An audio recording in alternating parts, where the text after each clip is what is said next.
도널드 트럼프 미국 대통령이 러시아와 우크라이나 간의 전쟁을 끝내기 위한 합의 시한을 오는 27일로 제시했습니다. 그러면서 무기 지원 등을 끊을 수 있다며 우크라이나를 압박하고 있는데요. 젤렌스키 우크라이나 대통령은 역사상 가장 어려운 순간에 직면했다고 밝혔습니다. 이지은 기자입니다. 트럼프 대통령이 우크라이나의 종전한 합의 시한을 제시하며 강한 압박에 나섰습니다. 트럼프 대통령은 폭스뉴스 인터뷰에서 최종 시한을 연장하는 경우도 있지만 이번에는 오는 27일이 적절한 시점이라고 밝혔습니다. 28개 조항으로 이뤄진 종전한 초안에는 돈바스 전체 양보와 나토 가입 포기 등 우크라이나에 불리한 내용들이 다수 포함돼 있습니다. 미국은 우크라이나가 이 제안을 거부할 경우 무기 지원 등을 중단한다고 압력을 가한 것으로 전해졌습니다. At some point, he's going to have to accept something. He hasn't accepted. You remember right in the Oval Office not so long ago, I said, you don't have the cards. CNN은 트럼프 행정부가 올해까지 러시아와 우크라이나가 합의하기를 기대하고 있다고 보도했습니다.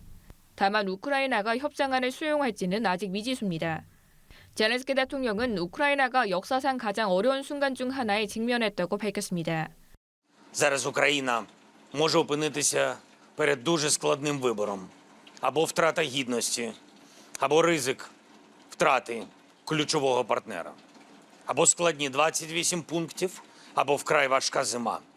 Найважча та подальші ризики.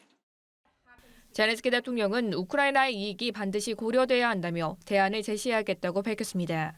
이런 가운데 국제유가는 종전한 합의 시 러시아산 원유에 대한 제재도 철회될 것이란 기대가 나오면서 한 달 만에 최저치로 떨어졌습니다. 연합뉴스TV 이지훈입니다. 미국이 제안한 새 평화구상안 초안과 관련해 우크라이나가 미국과 실무 협상을 진행했습니다. 루스템 우메로우 우크라이나 국가안보 국방위원회 서기는 현지 시간 21일 미국 댄 드리스컬 육군 장관이 이끄는 미측 대표단과 회담했다고 밝혔습니다. 이번 평화구상안 초안엔 크림반도와 돈바스 지역의 러시아 병합 인정은 물론 우크라이나군을 60만 명 규모로 제한하는 등의 내용이 담긴 것으로 알려졌습니다. 한편 볼로디미르 젤렌스키 우크라이나 대통령도 이날 미국의 평화구상안과 관련해 프랑스 등 유럽 정상들과 전화통화로 대응책을 논의할 예정입니다. 미국이 러시아와 논의해온 종전안을 우크라이나에게도 전달했다고 밝혔습니다. 우크라이나는 미국과 협의할 준비가 됐다고 말했는데요. 러시아는 우크라이나 전선에서 성과를 내고 있다고 주장했습니다. 이지윤 기자입니다. 미국이 러시아와 논의해온 종전안을 우크라이나와도 논의했다고 밝혔습니다. Special Envoy Witkoff, Marco Rubio, have been working on a plan quietly for about the last month. They've been engaging with both sides, Russia and Ukraine, equally to understand what these countries would commit to in order to see a lasting and durable peace. 미국은 종전안이 러시아와 우크라이나 모두의 좋은 계획이라며 양측이 수용할 수 있다고 믿는다고 강조했습니다. 우크라이나는 미국으로부터 평화구상안 초안을 받았다며 젤렌스키 대통령이 곧 트럼프 대통령과 만나 논의할 예정이라고 전했습니다. 다만 우크라이나는 해당 구상안 내용을 구체적으로 언급하지 않았습니다. 앞서 파이낸셜 타임스는 종전안의 돈바스 전체 양보 등 러시아에 유리한 조항들이 대거 포함됐다고 보도한 바 있습니다. 이런 가운데 푸틴 러시아 대통령은 군복을 입고 군서부근의 지휘소를 방문했습니다. 러시아군은 이날 우크라이나군 방어에 중요한 역할을 해온 우크라이나 동부 주요 도시를 장악했다고 밝혔습니다.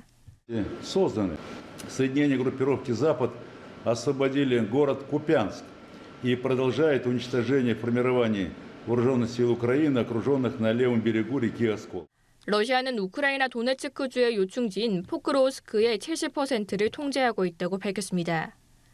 유럽연합 EU는 우크라이나에 불리한 새로운 종전안에 반발했습니다. 그러면서 유럽도 종전안에 관여해야 한다며 유럽 패싱의 우려를 표했습니다. 연합뉴스TV 이지훈입니다. 미국과 러시아가 우크라이나의 대폭 양보를 요구하는 종전안 초안을 만들었다고 영국 일간 파이낸셜 타임스가 현지 시간 19일 보도했습니다. 초안에는 우크라이나가 아직 자국군이 통제하는 영토를 포함해 돈바스 나머지 부분까지 양보하고 군 규모를 절반으로 줄여야 한다는 내용 등이 담겼습니다. 도널드 트럼프 미국 대통령의 특사 스티브 위트코프가 이 방안을 우크라이나 측에 전달한 걸로 알려졌습니다. 이런 가운데 러시아군은 이날 오전 우크라이나 전역에 공습을 퍼부어 어린이 3명을 포함해 25명이 사망하고 수십 명이 다쳤습니다. 러시아군이 현지 시간 19일 오전 우크라이나 전역에 드론과 미사일로 공습을 퍼부어 지금까지 25명이 숨졌습니다. 우크라이나 국가 비상당국은 러시아군이 서부 테르노필시와 주변을 공격해 어린이 3명을 포함해 25명이 사망했다고 밝혔습니다. 현지 경찰은 주거용 고층 건물 2동이 공격을 받아 불이 났고 붕괴까지 이어졌다고 설명했습니다. 러시아군은 전날 밤부터 이날 새벽까지 동부 하르키우와 수도 키이우 등에 폭격을 이어갔습니다. 전 세계 주요 소식을 빠르게 전해드리는 글로벌 오늘입니다. 우크라이나군은 현지 시간 18일 미국이 제공한 지대지 전술 탄도미사일인 에이테크임스로 러시아 영토 내 군사 목표물을 타격했다고 밝혔습니다. 우크라이나군 총참모부는 텔레그램 채널을 통해 이 같은 사실을 전하면서 우크라이나의 확고한 주권 수호 의지를 보여주는 중대한 발전이라고 설명했습니다. 우크라이나군은 에이테크임스 같은 시스템을 포함한 장거리 공격 역량의 사용은 계속될 것이라고 덧붙였습니다. 우크라이나는 최근 러시아 흑해의 주요 원유 수출 창구인 노보로시스크항을 드론으로 공격하는 등 러시아에 대한 공세를 강화하고 있습니다.